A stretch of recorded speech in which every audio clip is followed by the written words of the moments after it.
ஏற்கனவே ஒரு கோம்பை பார்த்திருந்தோம். இது ரெண்டாவது கோம்பை இல்லீங்களா? ஆமா பிரதர், செகண்ட் லிட்டர் மட்டும். இது இன்னொரு லிட்டர் பிரதர். Okay okay. இவங்களுக்கு பாத்தீங்கன்னா இது வந்து செகண்ட் லிட்டர் இவங்களுக்கு. ஓகேங்க. இவங்க பாத்தீங்கன்னா மொத்தம் 5 பப்பீஸ் லிட்டர் ஆயிருக்காங்க. ஓகே. அதுல பாத்தீங்கன்னா 3 மேல் 2 ஃபீமேல் பிரதர். இவங்களோட பப்பி இது பாத்தீங்கன்னா நல்ல ரத்த சவலையில இருக்கும். பாத்தீங்கன்னாவே தெரியும் உங்களுக்கு, நல்ல ரெட்டிஷ். கண்டிப்பா. ஆமா, வாய் கருப்பு, ராஜகாது, ராஜமடிகாது. ஓகே.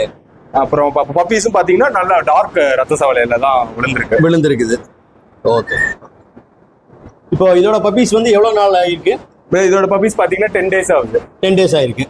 இப்போ இந்த பப்பீஸ் எல்லாம் வந்து எப்படி சேல் பண்ண போறோம்? எவ்வளவு நாள் கழிச்சு கொடுக்க போறோம்? பிரதர் பப்பீஸ் பாத்தீங்கன்னா இப்ப 10 days ஆகுது பிரதர். ஓகேங்க. இவங்களும் கேஜி தான். Okay okay. இவங்களோட பிரைஸ் பப்பீஸ் பிரைஸ் பாத்தீங்கன்னா அவங்க 15K வரும் பிரதர் மேல. Okay okay. ஃபீமேல்ஸ் பாத்தீங்கன்னா 12K வரும் பிரதர். வித் கேஜியோட கொடுக்கலாம். வித்தவுட்ல கேக்குறவங்களுக்கு மேல் 10Kவும் ஃபீமேல் 8Kவும் பண்ணி தரலாம். 8Kவும் பண்ணி தரலாம். ஆமா பிரதர், நல்ல ரத்த சவலையில பப்பீஸ் எல்லாமே இறங்கி இருக்கு. ஓகே. இதுக்கும் வந்து டிரான்ஸ்போர்ட் அவைலபிள் இல்லையா? ஆல் ஓவர் இந்தியா டிரான்ஸ்போர்ட் இருக்கு பிரதர். Okay okay.